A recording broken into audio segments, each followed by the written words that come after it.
책 읽고 생각하고 글 쓰고 책생글의 핫쌤 뜨쌤입니다. 와! 선생님, 네. 새 좋아하세요? 새? 짜자자잔. 이제 앞에 딱 그림이 있는 거 보니까 새에 관련된 이야기겠죠? 네. 어서와 여기는 꾸룩새 연구소야. 특별한 책을 또 이렇게 소개하게 되었어요. 아이들 보고 처음에 네. 표지 보고 어떻게 네. 생각했냐 그랬더니 이 부엉이 그림이 너무 못 그려졌어요 이렇게 얘기를 하더라고. 애들이요? 그래서 내가 그게 지금 중요한 게 아니야. 내가 애들은 중요하죠. 자기도 이 정도 그릴 수 있다고 막 자신감 뿜뿜 했겠네요. 너무 예쁘지 않아요, 표지가? 저는 마음에 들었어요. 그렇죠. 네. 근데 저는 그 다음 장 표지 넘겼을 때 이 부분이었어요. 맞아요. 저 이게 너무 좀 뭐라 그러지? 편안한 느낌? 음. 참 좋더라고요. 우리가 평소에 이렇게 살아가면서 어떤 것에 대해서 이렇게 관찰하거나 묘사하거나 이런 적이 있었나? 생각이 들죠. 이 작가는 어릴 때부터 이 자연이나 동물들을 좋아했다는 거죠. 그래서 결국은 지금은 새박사가 되어서 그렇죠. 이런 또 책도 쓰셨는데 저는 그 점이 마음에 들어서 꼭 소개를 좀 해드리고 싶었어요. 네. 선생님, 새박사. 어른들은 야, 걔 돈 벌어 먹겠어? 이런 거 너무 걱정스러워가지고. 이거 어저께 이제 한 아이를 만났는데 네. 이 친구가 지금 고1이 됐어요. 근데 요즘 공부를 안 하는 거예요. 그래서 내가 야, 너 공부 좀 해야 되지 않겠어? 막 이러면서 제가 엄마 대신에 막 이렇게 잔소리를 했죠. 그랬더니 그냥 선생님 제가 요즘에 춤 배워가지고요. 저 되게 멋진 연예인이 될 거예요. 막 이러는 진짜? 거예요. 그래서 내가 야, 너 그러다가 연예인 못 되면 어떡해. 이거 공부는 그냥 이렇게 좀 해놓고 연예인도 되면 더 멋지지. 막 이랬더니 저는 그냥 이 길로만 쭉 팔 거거든요. 이렇게 말을 하는 거예요. 연예인 되는 게 쉽지가 않잖아요. 그렇죠. 새박사도 그럴 것 같아요. 우리 아이가 새박사가 된다 하면 어릴 때는 엄마가 막 그래 그렇게 해라 하지만 공부해야 될 때 계속 그림 그리고 앉아있고 새 보러 다니고 막 이러면 너 그게 너무 밥 먹여주겠어? 이런 말 해서 아이의 꿈을 덮어버리지 않나? 이런 걱정이 있는 거죠. 최지천 이화여대 에코과학부 석좌 교수님인데 어머니들이 이렇게 땅이 꺼져라 막 한숨 쉬시면서 아유 우리 아이가 벌레만 이렇게 좋아하는데 이 다음에 밥이나 제대로 먹을 수 있을까요? 하고 물어보면 제가 굶고 사는 것처럼 보이십니까? 이렇게 말씀을 하신대요. 그쵸? 아니 이 박사님들이 안 계시면 어쩔 거예요 그래. 그러니까 어느 분야는 학자들이 있어야만 그 분야가 발전을 하는데 어머니들은 그런 힘겨운 길을 가는 걸 싫어하는, 못 견디는 거죠. 그냥 편하게 자식이 잘 먹고 잘 살았으면 좋겠다. 우리가 이제 사회적으로 인정해주는 그런 직업이요. 정말 이 안에 들어오는 것 같아요. 이 안에. 이렇게 무수히 많은 직업들이 있는데 저는 아이들이 정말 내가 정말 인생에서 좋아하는 일을 찾는다면 그만큼 행복한 일이 어디 있을까.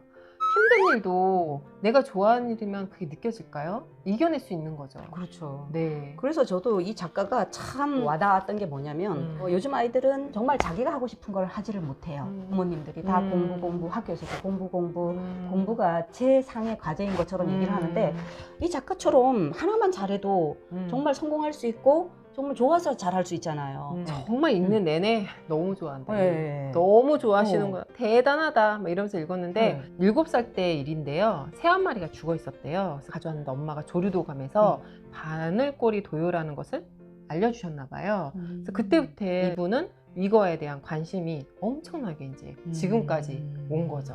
본인이 타고난 것도 물론 있었겠지만 부모님이 옆에서 또 물꼬를 터준 것이 정말 중요하겠다, 그렇죠? 저는 아이들 예전에 키울 때는 그렇게 못했던 것이 지금 와서 이런 책을 읽으면 왜 이렇게 그 과거로 돌아가고 싶은지 물론 또 가도 잘 못하겠지만 얼마나 좋아하는지도 알겠는 게 제비 사체를 기증받아가지고 제비 깃털을 이렇게 다 모아가지고 이렇게 한 게 보여요. 진짜 이거 대단하지 않아요? 그러니까 이분은 딱 새 중에서도 제비를 연구하는 학자예요. 그러니까 자기가 정말로 자신 있고 또 해보고 싶고 그런 분야를 지금 파고든다고 볼 수가 있는데 그거 기억나세요? 선생님 이 책 속에서 작가가 수리부엉이 펠릿이라는 거 그거를 가지고 하나하나 이렇게 해부하고 분석하고 모아놓고 이러는 걸 보면서 이 분야를 좋아하지 못하면 못한다 이런 생각 정말 들었어요. 소쩍새 새끼를 발견을 해가지고 너무 기쁘신 거죠. 우리는 그냥 새소리는 새소리인가 보다 다 이게 하나로 묶어서 보는데 이분은 이제 이런 것들이 자신에겐 특별한 의미로 와닿는 거죠. 저는 사실 사람에 대해서 좀 관심이 많아요. 오늘부터 그러면 뜨셈을 한번 묘사를 해보는 거예요. 묘사. 또 이분이 좋아하시는 거, 이분이 싫어하시는 거 이런 거 하면 우리 관계가 더 좀 가까워지지 않을까요? 안 그래도 가까운 것 같은데. 관찰을 하다 보면 이제 어머니도 이렇게 양육 방식이나 이런 것도 보이거든요, 사실은. 부모님 네. 입장에서 아이를 이런 식으로 관찰을 해보는 것도 객관적이어질 것 같아요. 저는 이 책에서 이게 참 또 좋았어요. 나만의 스크랩북 만들기 해가지고 여기 나와 있는 부분인데, 아이들이 나중에 정말로 어떤 사람이 될지 아무도 모르잖아요. 어렸을 때 내가 어떤 거에 관심을 갖고 어떤 거를 더 많이 깊이 관찰을 했는가, 이거를 보는 자료가 스크랩북인데, 이거는 나중 가면은 많은 곳에 쓰임이 있어요. 예를 들어서 상급 학교에 진학할 때도 자기가 어떤 거에 연구했는지, 어떤 분야에 내가 잘했는지, 나는 이런 사람이다 라고 보여주는 것이 사실은 이런 자료거든요. 이거를 만들 줄 몰라서 못하는 사람도 있고, 이걸 보면은 그래, 이런 식으로 하면 되겠구나, 나만의 스크랩북은 이런 식으로 해서 만들어서 차곡차곡 쌓아놓으면 되겠구나.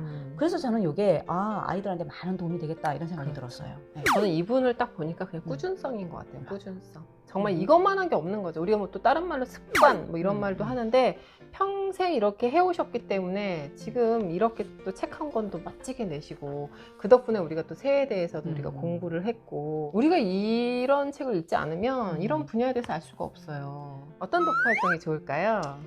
저는 또 생각해봤죠. 앞에서 이 선생님이 말했던 나만의 스크랩북 만들기처럼 아이들도 어떤 하나를 자기가 관찰한 거에 대해서 미니 스크랩북을 한번 만들어 보면 좋을 것 같아요. 그러면 아이들이 재미있게 뭐 조금 흉내도 내보는 거죠. 네. 이 책에 나온 거. 성과물에 대해서 아이들이 주어진 거에 대해서 되게 뿌듯해 하잖아요. 그래서 그렇게 한번 만들어 보겠습니다. 나 이분이 너무 멋지다고 생각을 하고 이분에 대한 이야기를 한번 정리해 보자. 그리고 나는 이분에 대해서 어떤 점을 배웠을까? 또는 나는 어떤 공부를 이렇게 좀 깊이 있게 지금부터 시작하고 싶은지 전 적어보는 글쓰기를 하고 싶어요. 오, 좋다. 배울 점 많죠, 네네. 그죠? 그리고 자기는 앞으로 어떻게 해야겠다? 이 얘기까지도 더 들어갔고. 제 제자 중에 이제 선생님 이재범이라는 아이가 있는데, 이 친구가 초록색을 엄청 좋아해요. 정말 난 얘처럼 초록색 좋아하는 애 처음 봤거든요. 색깔에 이렇게 딱 꽂힌 친구는 처음인데, 제가 이제 이거 읽는 동안 재범이 생각이 자꾸 나는 거예요. 그래서 야, 재범이가 이 초록색으로 할 수 있는 모든 것들을 한번 찾아내보면 얘는 이 초록 분야에서는 대단한 사람이 될 수도 있겠다. 생소하네요. 네, 왜냐면 너무 좋아요. 그 초록색을. 저한테 와서 자기 거 초록색 보여주기에 바빠요. 근데 저도 초록색을 좋아해가지고 저희 아이들 방 침구류 뭐 커튼 이런 거 다 초록색이래가지고 제가 야, 나도 좋아해 막 이렇게 얘기는 하는데, 이 친구 같은 경우는 이런 쪽으로 연구하는 사람이 돼도 좋을 것 같아요. 그렇네요. 궁금하다. 왜 네네. 초록색을 좋아하게 되었는지. 저희가 그죠? 이제 아이들 이렇게 가르치다 보면 진짜 궁금하지 않아요? 이 아이들 안에 숨어 있는 이 비밀들을. 저는 진짜 이 아이들이 하나의 진짜 꿈인 것 같아요. 정말 이렇게 나중에 이 아이들이 성장해가지고 어떤 모습일까를 생각해 보면 벌써 기특해요. 그런데 그것을 찾아주는 사람은 바로 어른이어야겠죠. 그렇죠. 도움이 많이 돼야 될 텐데. 네. 나가실 땐 구독, 좋아요 잊지 않으셨죠?